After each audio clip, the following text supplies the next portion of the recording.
Hallo meine Lieben, ich bin wieder zurück aus Hawaii seit meinem gestern. Für euch ist es dann schon vorgestern. Bin noch ein kleines bisschen müde, muss ich sagen, weil als ich nach Hause kam, war ich tatsächlich 26 Stunden wach, weil ich im Flieger nicht schlafen konnte. Von dem her verzeiht mir, wenn es heute so ein bisschen holpert noch.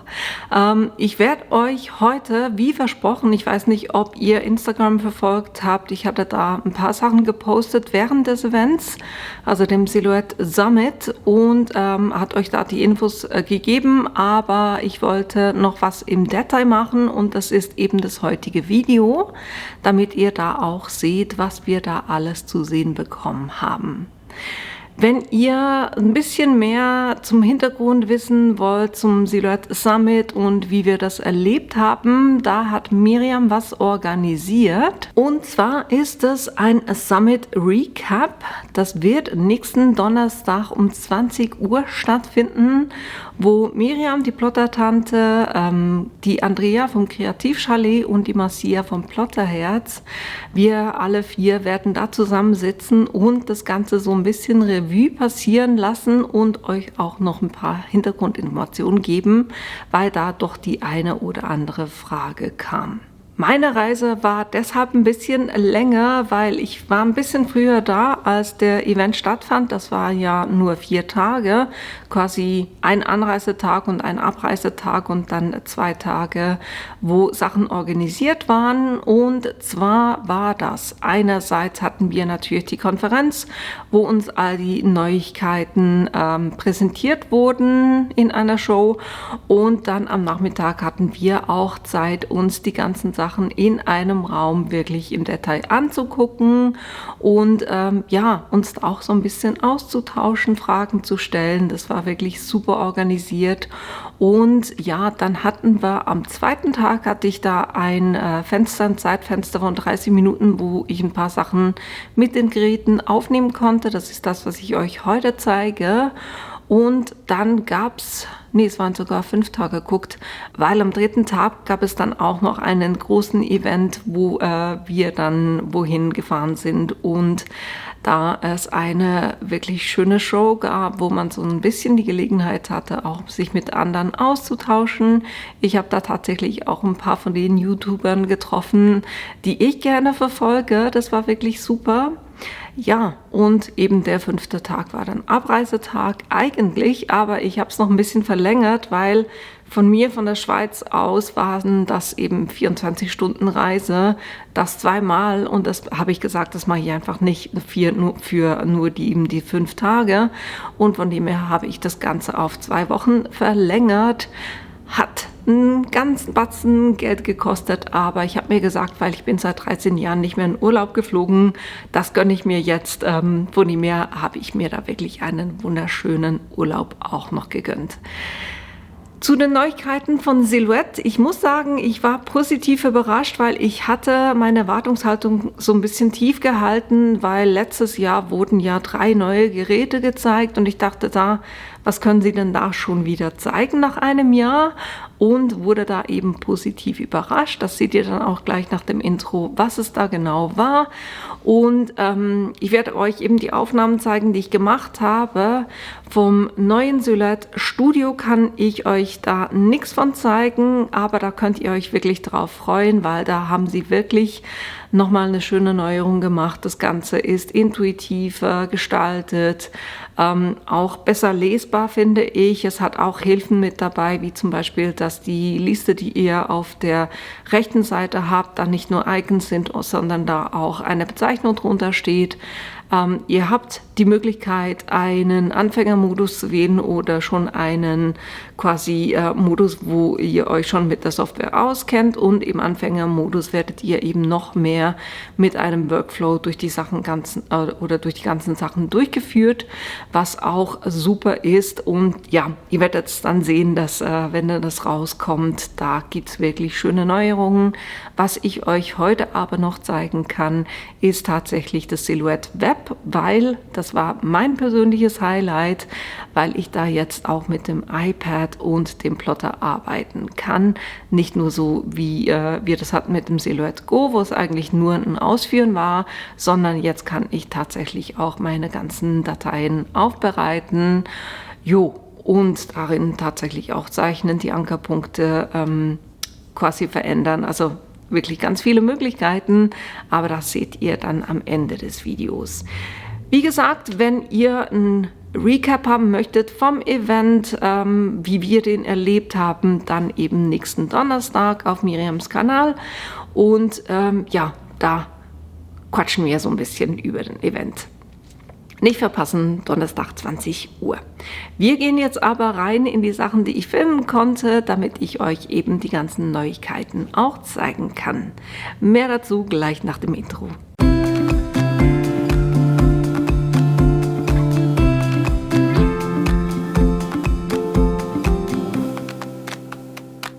Das erste, was ich euch zeigen wollte, ist die Silhouette Cameo Pro Mark II, also Mark II.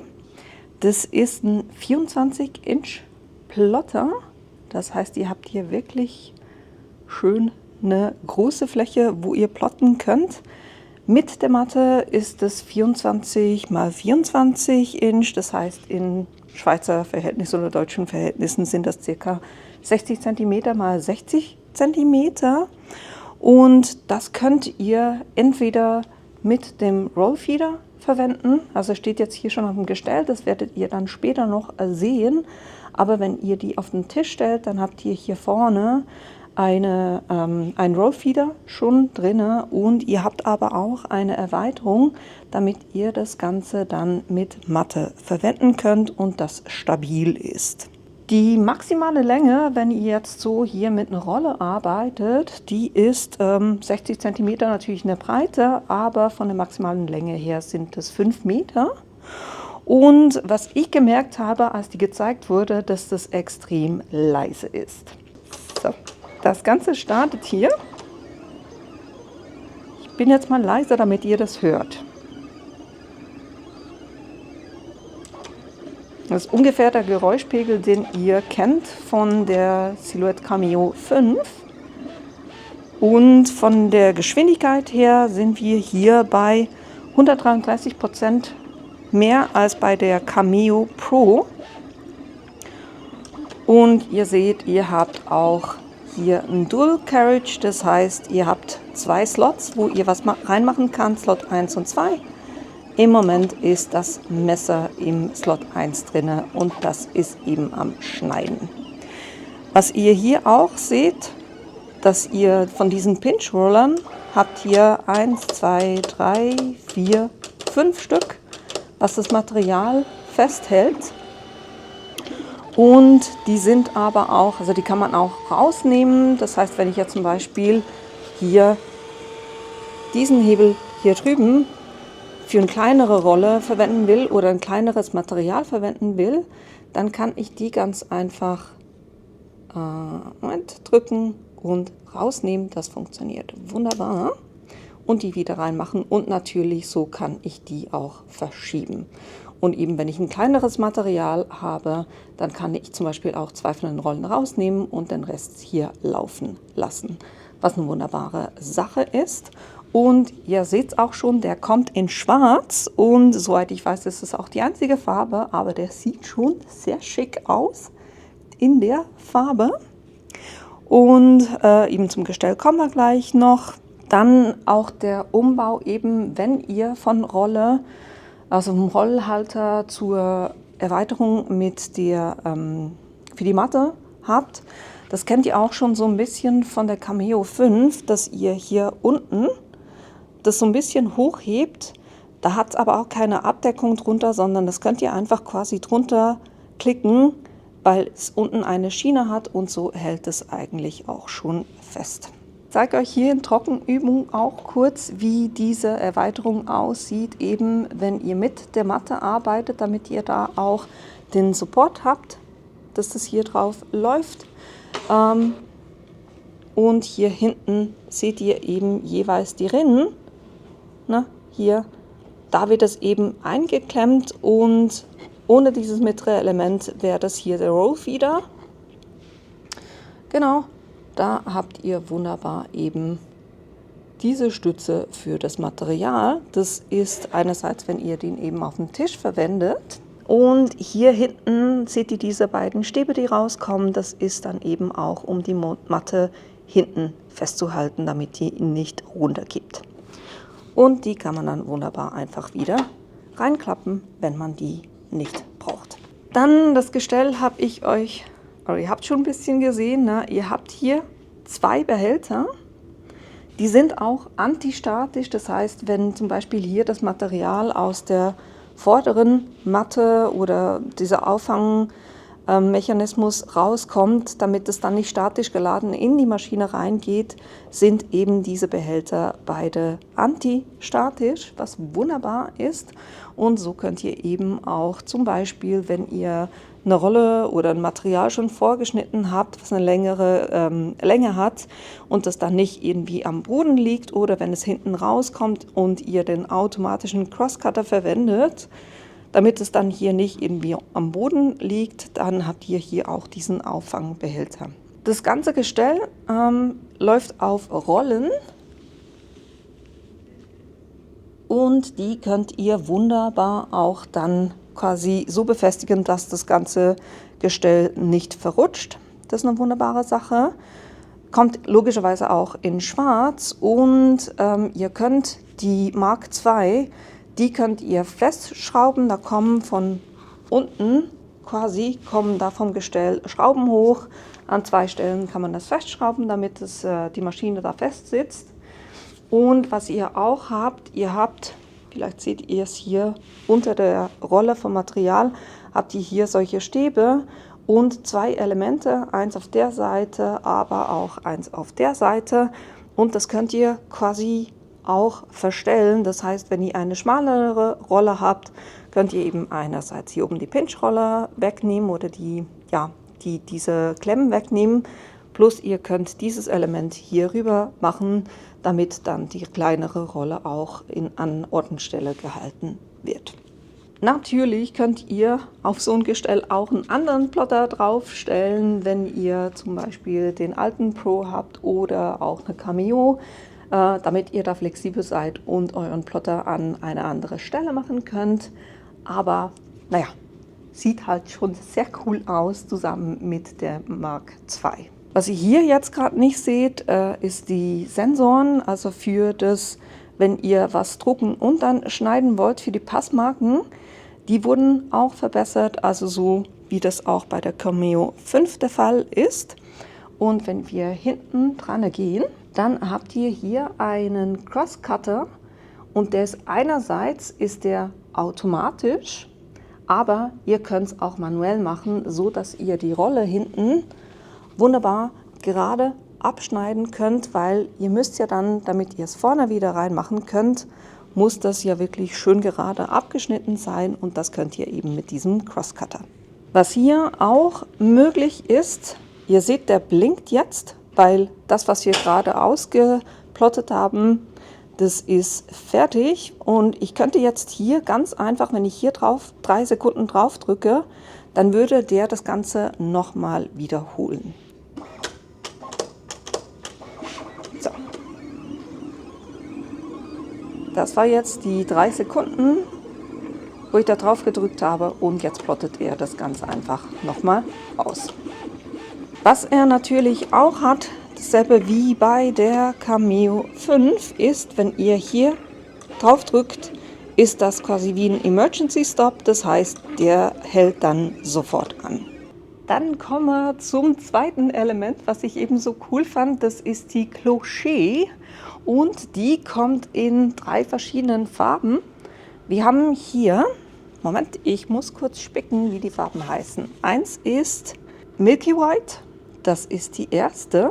Dann haben wir hier das Chiffon Pink, sieht auch extrem cool aus, aber ich denke, ihr wisst schon, welche bei mir landen wird, nämlich hier das Ice Green. Die finde ich richtig cool. Und ihr seht auch, davor steht jeweils die Clocher Petite. Zu der kommen wir dann auch gleich noch. Aber wir gucken uns hier die Maschine kurz ein bisschen genauer an. Von der Einstellung her bedient ihr die mit dem Rädchen. Das heißt, es ist im Moment auf Off. Dann könnt ihr die Low, Medium und High. Und das sind 120 Grad, 160 Grad oder 200 Grad. Die ist automatisch auf 45 Sekunden eingestellt. Das heißt, wenn ihr irgendetwas pressen wollt, was irgendwie kürzer gepresst werden muss, dann könnt ihr die einfach zum Beispiel nach 30 Sekunden öffnen. Da stellt ihr einfach einen Timer selber. Genau, das ist hier drüben eben dieser Sicherheitsknopf, den man drücken muss. Hier die Leuchte die leuchtet dann, sobald das Ganze heiß ist. Wenn es noch nicht aufgeheizt ist, dann blinkt die einfach. Das Erhitzen, das dauert circa 5 Minuten, wurde uns gesagt. Und was aber auch ist, also ihr behaltet die offen, weil so könnt ihr die erhitzen und wenn ihr die nicht im Gebrauch habt, dann wird die nach 15 Minuten automatisch sich schließen. Von der Anpresskraft habt ihr 15 Kilogramm und das Schöne ist halt einfach auch, ihr könnt die, wenn wir uns das da drüben angucken, ihr könnt die wunderbar so in einem Gestell verstellen, weil sie eben aufrecht auch gelagert werden kann. Vom Gewicht her ca. 5 Kilo, das heißt, man kann die durchaus auch tragen und irgendwo hinnehmen. Die Silikonmatte, die könnt ihr auch wegnehmen, also die verwendet ihr zum Pressen, aber eben dann, wenn ihr zum Beispiel mit der Clocher Petite arbeitet, könnt ihr die hier runternehmen und darauf arbeiten. Von der Nutzung her, ihr habt maximal eine Stunde, dann solltet ihr die ausschalten und für 30 Minuten Pause machen, damit die wieder runterkühlen kann. Was ihr habt, es ist jetzt nicht für alles, also ihr könnt hier nicht ein Hoodie drunter machen, weil ihr seht auch hier hinten habt ihr jetzt nicht riesen viel Platz. Gestern wurde mir gesagt, dass es maximal so 5 mm hoch sein soll, also das heißt für so eine dünne Tasche oder wenn ihr oft T-Shirts bedruckt, das ist wirklich so eine Einsteigerpresse, würde ich mal sagen, funktioniert das wirklich wunderbar. Ich konnte das gestern auch schon ein paar Mal austesten, also mir hat das durchaus gefallen. Wann kommt die in die Schweiz? Ich kann es euch tatsächlich noch nicht sagen, weil es wurde uns gesagt, in der USA kommt die circa im November und ja, wir wissen ja, wir müssen jeweils ein bisschen länger auf solche Sachen warten, von dem her kann es ein bisschen länger dauern. Die Clocher Petite, die kann ich euch gleich im Einsatz zeigen. Das ist hier die kleine. Da hat es ein Kabel dazu. Ich musste hier kurz kreativ sein, weil ich da nicht den passenden Adapter mitgenommen hatte. Aber ich habe die hier jetzt einfach so an ein Kabel und dann an meine Powerbank das Ganze gemacht. Und ihr habt hier einen Einschaltknopf. Das leuchtet, wenn es warm ist. Hier vorne solltet ihr natürlich dann nicht mehr mit der Hand drauf kommen, weil das wird heiß. Und die ist eben wunderbar, wenn ich so ganz kleine Sachen, wie hier zum Beispiel ein paar Herzen auf so einen Beutel bringen will. Richtige Richtung wäre auch nicht schlecht. Und dann kann man hier einfach so ein paar Mal drauf drücken.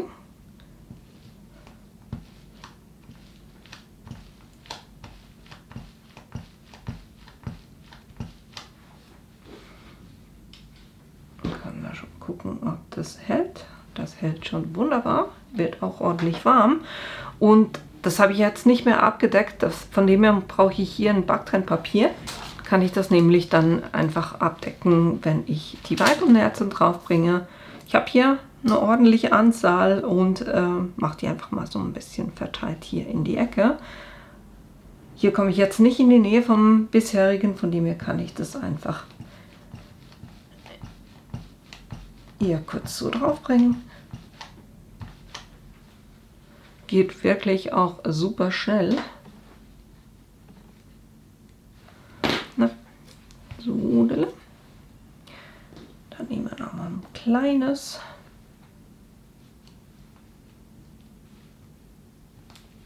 Oder noch ein kleineres.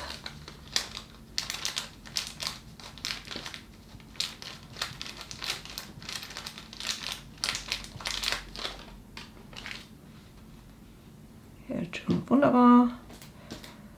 bringe die jetzt einfach kurz auf, ohne das groß zu kommentieren, dann seht ihr es einfach auch gleich.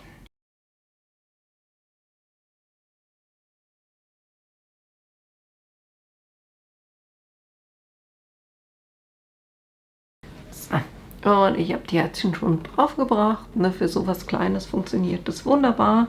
Es hat so, also ich versuche jetzt hier natürlich nicht in die Mitte zu kommen, aber dieser Teil, wenn man da drauf drückt, dann geht der zurück und legt quasi den heißen Kern frei.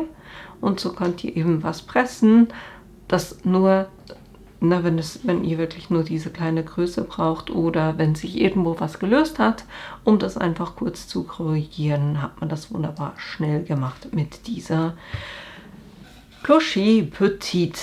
Hier vielleicht das Einzige, was ich mir noch gewünscht hätte, ist, dass diese Ummantelung quasi durchsichtig ist, weil dann würde ich auch besser sehen, wo ich das Ganze platziere.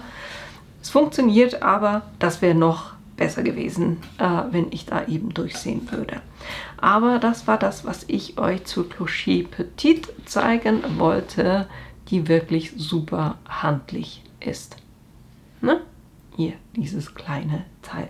Und die wird eben mit der Clocher mitgeliefert. Die ist dann quasi auf der Rückseite innen drinne. Dito auch das Kabel, das hat da auch noch wunderbar eine Aufbewahrung. Soweit ich das verstanden habe, wird die nicht separat geliefert oder kann man die nicht separat kaufen, sondern die kommt eben mit der Clocher mit. Das zu diesem kleinen Tool. Ist auch cool, weil die könnt ihr innen drinne, könnt ihr die verstauen. Ich zeige euch das kurz hier an der Maschine.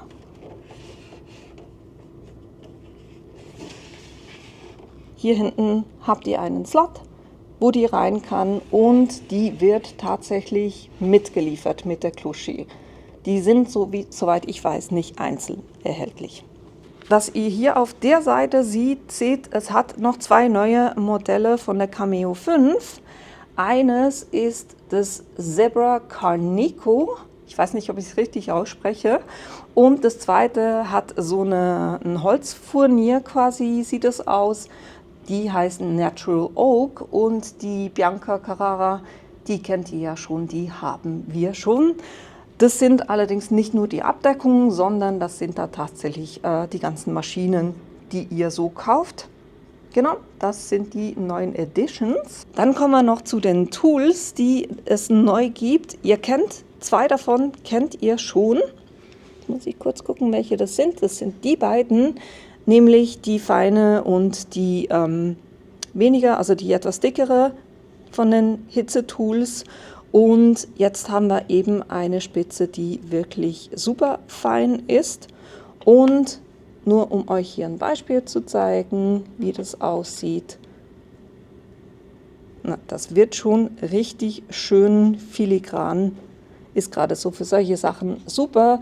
Sie empfehlen es eher für Cardstock und nicht für Leder, weil es dann doch so ein bisschen zu filigran wäre. Das heißt, das hier funktioniert mit eben diesem extra feinen Heatpin.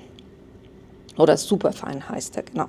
Dann, was ihr hier drüben seht, in dieser kleinen Kiste drinne, es hat eine neue Farbe drinne und das ist der Orange. Bis jetzt hatten wir vom Stiftehalter her, hatten wir ein S, ein M und ein L. Und neu haben wir eben hier auch ein XL. Und das funktioniert dann wunderbar für diejenigen, die die Sharpies kennen. Die sind super beliebt. Bei uns in Europa kennt man die nicht so gut, aber von der Dicke her seht ihr in etwa, wie dick so ein Stift sein kann dann für die XL-Kappe. Und das könnt ihr dann eben in den Stiftehalter reinmachen. Und vorne habt ihr eine Kappe drauf, damit man da quasi abmessen kann, wie weit raus die Spitze rangen soll, damit es dann auch gut funktioniert. Das ist der Stiftehalter, der zusätzliche. Das kommt halt alles in einem Paket. Das heißt, ihr habt dann, selbst wenn ihr die anderen 3 schon habt, dann habt ihr einfach noch einen 4. Ja, habt ihr die ganze Packung halt nochmal, aber das werde ich mir auf jeden Fall besorgen. Vor allem werde ich mir noch von diesen Sharpie-Stiften ein paar besorgen.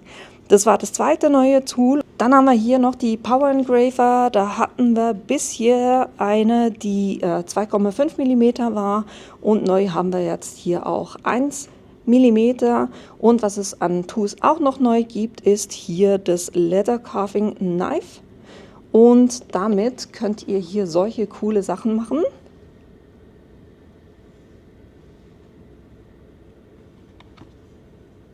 Könnt ihr wirklich schön filigrane Sachen in Leder reinkarfen. Von den Maschinen, wo ihr die nutzen könnt, dann haben wir hier den Stiftehalter, der geht für die Cameo 5, für die Curio 2 und dann halt eben auch für den neuen MK2. Dann haben wir hier die Heatpens, die gehen für zusätzlich noch den Portrait 4. Ich bin immer ein bisschen verwirrt mit den Nummern. Und die Tools hier, die sind natürlich dann einfach für die Curio 2, weil ihr eben mit denen da arbeitet. Aber die Maschine haben, kennen das ja schon ein bisschen. Kommen wir noch zur Silhouette Web App. Und die, wie ihr seht, könnt ihr eben auf dem iPad verwenden. Das hier ist die Startseite. Ich habe mich auch schon angemeldet. Und da oben seht ihr Web Beta-Version. Das ist im Moment noch die Beta-Version. Hier habt ihr den Home-Button. Hier habt ihr alles zu eurem Account. Konten wechseln, Silhouette-Konten, Lizenzen verwalten, Silhouette Go herunterladen, weil ausführen könnt ihr im Moment noch nicht mit der App. Da müsst ihr im Moment noch über die Silhouette Go App gehen, aber das wird dann automatisch geöffnet. Das seht ihr aber nachher. Das kommt dann noch, aber im Moment ist es so. Und Silhouette Studio herunterladen, helfen, also Hilfe. Das ist das, was ihr unter dem Account findet. Und dann habt ihr hier noch ein Menü, wo ihr seht, neue Datei vom Gerät öffnen, Bibliothek speichern, speichern unter, laden Sie die Kopie runter, drucken, Silhouette America.com, Rückmeldung und helfen. Das ist das hier. Speichern ist im Moment ausgegraut, weil da habe ich noch nichts und die beiden kommen wir nachher dazu. Ich gehe jetzt hier auf die Startseite. Hier oben seht ihr Beispielprojekte, die dann auch mit einem entsprechenden oder mit entsprechenden Anleitungen mitkommen. Ich gehe jetzt hier kurz auf ein ganz einfaches Vinylaufkleber. Dann, ich hatte das schon geöffnet, er fragt mich, soll ich es verwerfen? Ich sage bestätigen, ja. Und jetzt kommt eben dieser Unterstützerprozess. Er fragt mich, welche Maschine. Ich habe die Portrait und zwar die Portrait 4. Ich will hier nicht die 9 Zoll Rolle, sondern ich will eine manuelle Zufuhr. Und zwar Portrait 4. Sage ich nächstes und das Format her nehme ich ein Autoformat und sage nächstes. Und jetzt kann ich sagen, na, was will ich da dazufügen? Ich nehme jetzt mal einen Text. Und dann kommen da immer auch wieder solche Tipps hinzu, ne, wo er mir sagt, zum Beispiel jetzt hier, dass ich daran denken soll, bei überlappenden Schriftarten, dass ich die verschmelze. Ich kann den nächsten Tipp angucken. Mehr lesen. Na, da geht ihr auf eine Hilfeseite, das will ich jetzt gerade nicht. Ihr seht, es hat noch ein paar kleine Fehler drin, aber das wird garantiert noch ausgebessert. Hier würde dann starten, was ich benötige und dann kann ich sagen, erste Schritte und dann bin ich schon im Menü drin, wo ich Sachen bearbeiten will. Ich gehe jetzt hier nochmal raus. Einfach weil ich nochmal zur Startseite will, weil das war ja nur der erste Bereich hier. Dann haben wir hier die zuletzt verwendeten Bibliotheksdateien und logischerweise habe ich das alles noch nicht auf dem iPad gemacht. Aber ihr seht, dass das, was ich auf meinem Account gespeichert hatte, dass das hier aufgeführt wird und ich könnte das von hier aus ausführen. Dann hat es nur für mich, sind so Beispieldateien. Und unten kann ich auf den Link hier oder kann ich hier klicken, um auf den Design Store, um den zu besuchen. Hier auf der Seite haben wir Neuigkeiten und Updates, zum Beispiel, wo kann ich Silhouette-Produkte kaufen, Silhouette One-on-One, das sind die wöchentlichen Spotlights, Silhouette One-on-One, nochmal wöchentliche Updates, hier ein bisschen was über die Silhouette Clocher. Dann eben die Cameo Pro Mark II.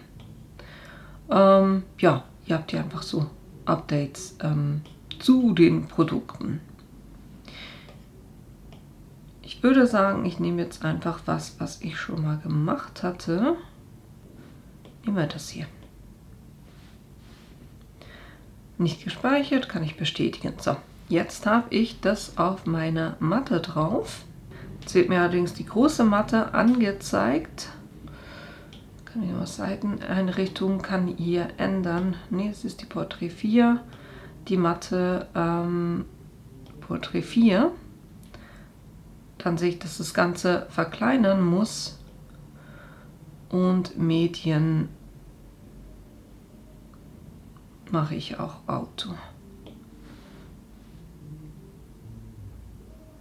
Und dann kann ich das Ganze hier markieren und kann es einfach kleiner machen, damit es auch auf meiner Matte Platz hat. Wunderbar. So. Seht ihr, hier eben oben bin ich auf dem Bearbeiten-Menü und nicht auf dem Ausführen. Ne, hier bearbeiten. Dann haben wir hier drüben, könnt ihr Formen hinzufügen, wo ihr verschiedene Formen zur Verfügung habt und auch Linien. Dann haben wir hier Verfolgen, da könnt ihr ein Bild hochladen und zwar entweder Foto, Mediathek, Foto oder Video aufnehmen oder Datei auswählen. Dann hättet ihr hier die Vorschau und dann könnt ihr mit dem Schwellwert, mit dem Flecken entfernen und vereinfacht noch ein bisschen spielen. Und hier unten natürlich, wie ihr das kennt, alles verfolgen, Spur nach außen oder verfolgen und trennen. Und dann anwenden sagen und dann könntet ihr so ein Bild quasi nachzeichnen.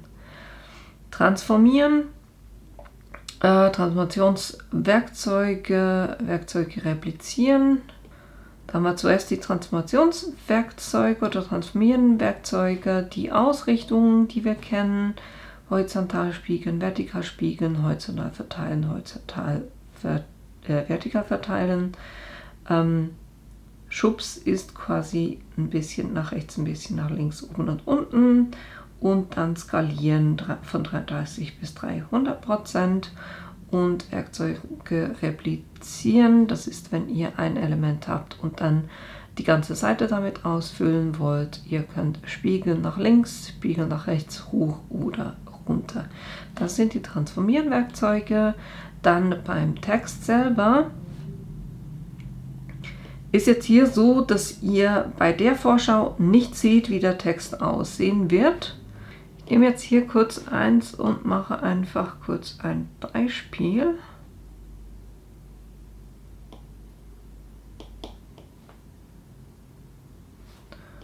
Mal das da oben. Nehmt das hier kurz runter. Und mal gucken, was passiert, wenn ich was anderes auswähle. Genau, dann wird es dementsprechend, hier ändert sich der Text, je nachdem, was ich hier auswähle. Das heißt, ihr habt halt nicht wie in anderen Programmen, dass der Text hier selber schon quasi angezeigt wird, wie es aussieht, sondern ihr müsst es einfach kurz anwählen und dann ändert sich hier der Text, dass man das dann sieht. Ihr könnt natürlich auch aus der Bibliothek was auswählen.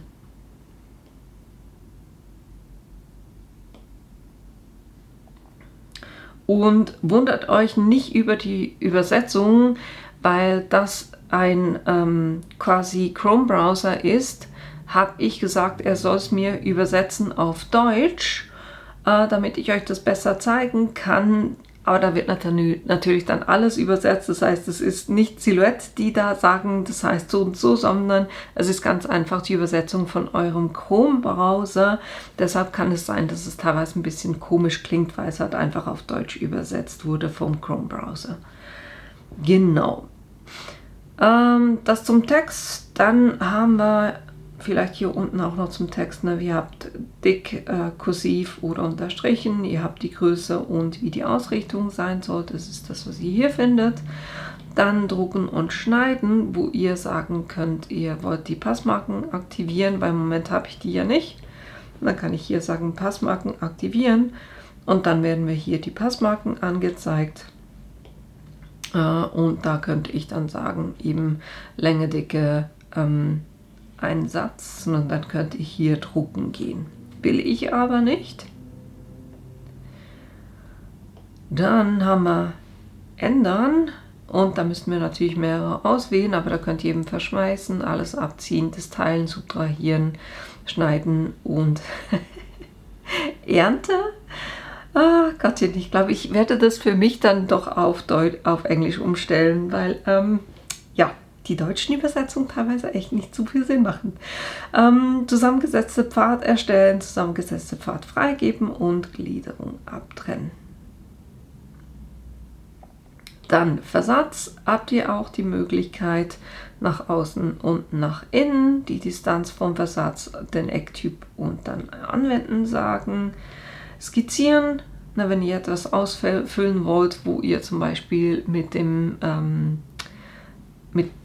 Stift was macht, dann könnt ihr hier die auswählen. Sagen wir mal Linien und dann den Abstand und Winkel auswählen. Punktierwerkzeuge, Quadrat, dreieckig, sechseckig oder Spiral. Kantenpunktierung aktivieren, Punkt, Abstand und Winkel, das könnt ihr hier angeben. Und Spezialwerkzeuge, da haben wir hier zum Beispiel Prägewerkzeuge, kann ich sagen, ach Gott, Bußgeld oder breit? Ja, genau, Wärmestift, superfein, Bußgeld breit. Sorry, tut mir leid, ich werde wieder auf Englisch wechseln. Kunstlieder, das Punch und Erzwerkzeug. Leistung vom Gravurwerkzeug oder das Ledercarving, da habt ihr hier unterschiedliche Werkzeuge. Ihr könnt hier auf eure Bibliothek zugreifen. Dann haben wir hier oben, wenn ich jetzt den Text oder Test auswähle, so, haben wir hier oben die Füllfarbe, kann ich jetzt Violett auswählen, die Linienfarbe, die Liniendicke, ob es gestrichelt sein soll. Dann haben wir hier vergrößern, 200% vergrößern oder 50% verkleinern, je nachdem, was ihr gerne haben möchtet. Dann haben wir hier das Verschieben oder wenn ihr es direkt eingeben wollt, wo das auf dem Bildschirm sein soll. Dann haben wir hier die Ausrichtung. Das hat jetzt lustigerweise, jetzt hat es übersetzt. Links, mittig, rechts, Spitze, also oben, unten, Mitte, horizontal spiegeln, vertikal spiegeln. Dann haben wir hier die Anordnung von den Ebenen, dass es in den Hintergrund gehen soll, dass es nach vorne gehen soll, nach hinten senden, in den Vordergrund bringen. Das ist jeweils einfach ein Schritt. Dann haben wir hier das Kopieren, Gruppierung aufheben, dann zurück wiederholen und das hier ist einfach, dass die Matte gleich groß ist wie mein Bildschirm. Dann haben wir hier drüben weitere Werkzeuge, zum Beispiel hier, das ist die Auswahl.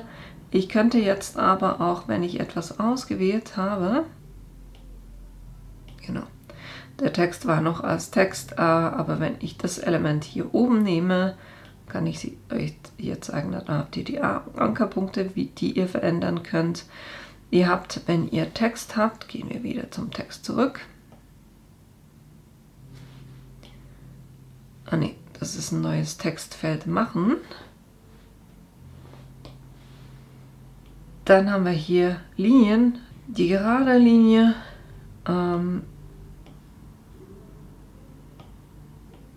Hier, wo ich einfach gerade Linien setzen kann.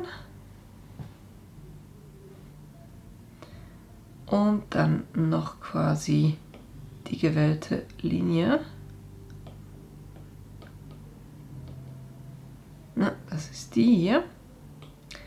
Machen wir alles wieder zurück, weil schön aussehen tut das ja nicht wirklich. Dann können wir zeichnen mit dem Stift und das macht für mich jetzt eben auf dem iPad mehr Sinn als auf dem PC mit der Maus. Dann haben wir Ausschneidwerkzeuge und den Radiergummi. Das ist das, was wir hier auf der Seite haben. Und ihr habt gesehen, wenn ich etwas auswähle, dann habt ihr hier auch noch ein Löschen, ein Drehen. Damit kann ich das Ganze drehen. Dann verkleinern, vergrößern aus diesem Punkt heraus. Und hier habe ich noch ein Duplizieren. Das sind die Sachen, die wir hier noch zur Verfügung haben. So, das sind die Funktionen, die im Moment zur Verfügung stehen. Hier unten kann ich wieder zurück auf Home gehen und hier habe ich die Tabs. Das heißt, ich kann hier auch einen neuen Tab hinzufügen, damit ich mit mehreren Tabs arbeiten kann. Wenn ihr dann alles erstellt habt und das so ist, wie ihr das gerne haben möchtet, könnt ihr hier auf Ausführen gehen. Dann kommt ihr auf diese Seite, wo ihr sagen könnt, noch Tool 1, alle Linien nutzen, also Werkzeug 1, Kantenlinien verwenden oder ausgewählte Zeile ignorieren. Ich nehme jetzt mal alle Linien nutzen und dann muss ich eben zu Silhouette Go Up gehen und kann hier sagen Go öffnen, weil ich habe mir die App schon heruntergeladen. Oh, voilà. Ich war nicht eingeloggt, das war das Problem. Und ihr seht, es wird wunderbar hier her transportiert. Hier kann ich ein neues Dokument, also ich kann hier verschiedene Sachen auswählen.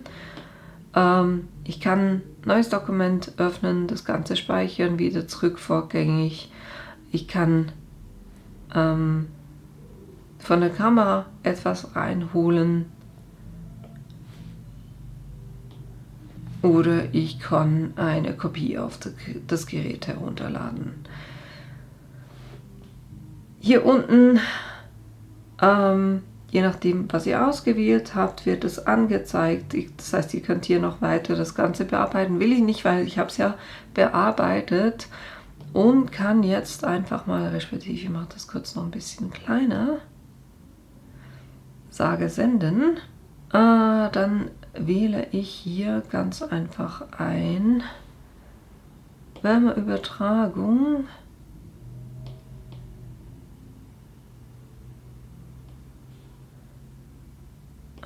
Glatt, sage weiter, dann sage ich will schneiden, weiter, die automatische Klinge, weiter. Jetzt habe ich natürlich, weil ich eine Hitzetransferfolie habe, muss ich das spiegeln, dann Maschine wird angezeigt. Gucken wir mal, wenn ich da was in die Maschine reingebe, ob das funktioniert. Jetzt sehe ich auch, wo er das bei sich auf der Matte hat. Das heißt, beim Spiegeln hat er es quasi so rübergenommen, was okay ist. Dann kann ich die Matte hier laden.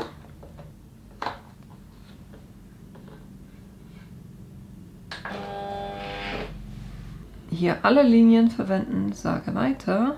Sucht er den Porträt über Bluetooth. Hat er auch schon, dann kann ich den auswählen.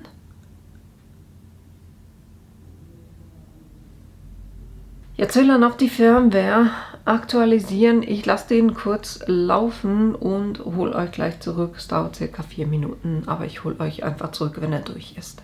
Wunderbar. Die Firmware ist aktualisiert. Kann ich die Porträt nochmal auswählen. Sagen weiter. Dann sagt er, Klingentiefe einstellen. Das brauche ich eigentlich nicht, weil ich habe ja das Automatikmesser. Dann legen Sie Klinge ein, die ist bei mir schon drin, und dann kann er Werkzeug laden. Ihr habt ja auch ein Überspringen drauf, einfach damit das auch schneller geht. Ich kann jetzt hier sagen weiter. Wieder auf der Matte platzieren, habe ich gemacht. Matte laden, habe ich gemacht.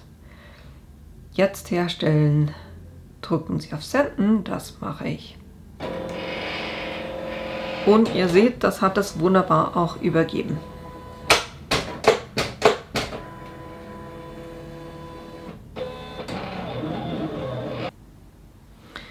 Gut, dann machen wir das Spielchen ein bisschen anders.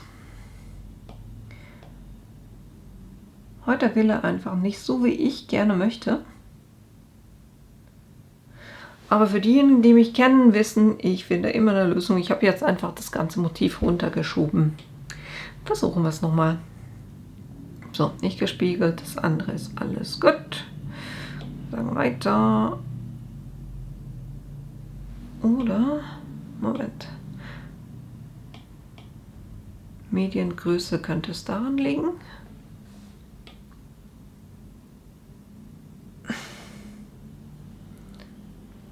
Ich sag mal automatisch.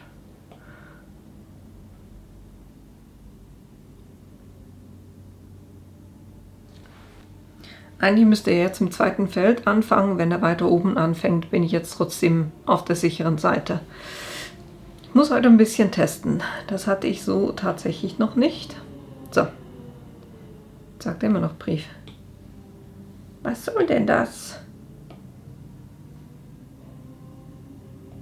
Machen wir A4. A4. Gut. Ich gehe jetzt auf Weiter. Alle Linien weiter. Dann warte ich hier kurz, bis das Rädchen aufgehört hat zu drehen.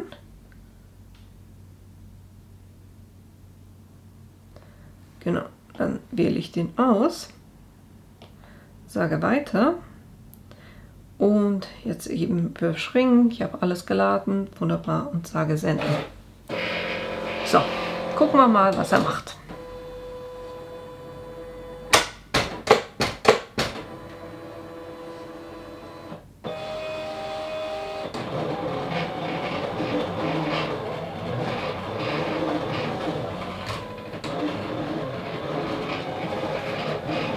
Ich weiß jetzt nicht, was er da unten macht. Ich lasse ihn jetzt kurz machen. Und wenn er über das Material hinausgeht, dann breche ich einfach ab. Ja, das lag tatsächlich im Format, weil er hat jetzt hier wirklich erst auf der zweiten Linie angefangen. Das heißt, es hätte funktioniert. Das heißt, für mich zu merken, nicht Briefe auswählen, sondern A4 oder ein anderes Format. Genau.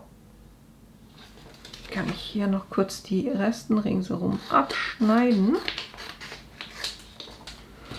Können wir kurz gucken, wie gut das funktioniert hat. Mit diesen Einstellungen.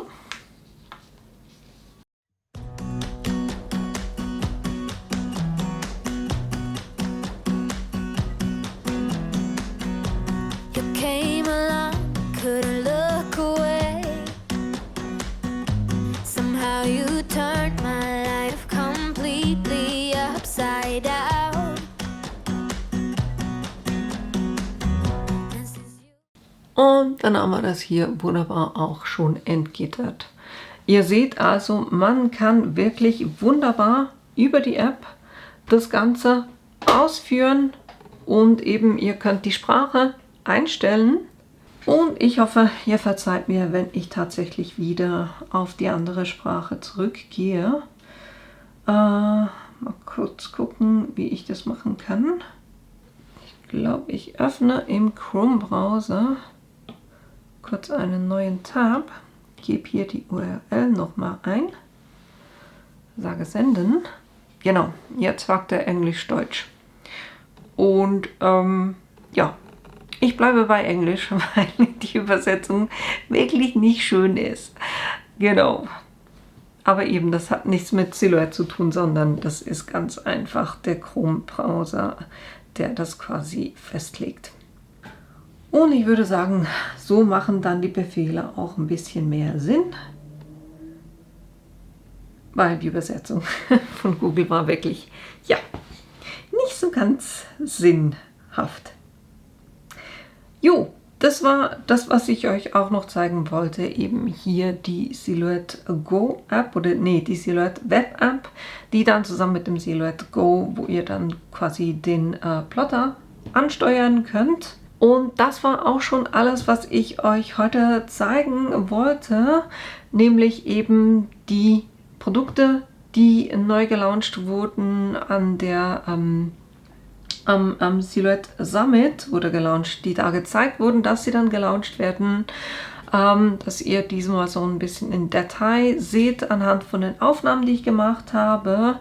Und dann hier eben mein kleines Highlight des Silhouette Web, wo ich doch viele Funktionen jetzt auch mit dem iPad nutzen kann. Und wie gesagt, das Silhouette Studio, die neueste Version, die werde ich euch dann einfach zeigen, sobald sie da ist. Aber da könnt ihr euch wirklich drauf freuen. Ich hoffe, das Ganze war hilfreich für euch, dass ihr jetzt ein bisschen besser auch seht, was da alles kommt noch. Und warum ich eben hier von dem Silhouette Web so begeistert bin. Und ich hoffe, ihr seid dabei am Donnerstag um 20 Uhr auf dem Kanal von der Plottertante, der Miriam, wo wir dann zu viert sind und so ein bisschen den Event Revue passieren lassen. Bis dahin wünsche ich euch ein schönes restliches Wochenende und einen guten Start in die Woche. Bis bald! Do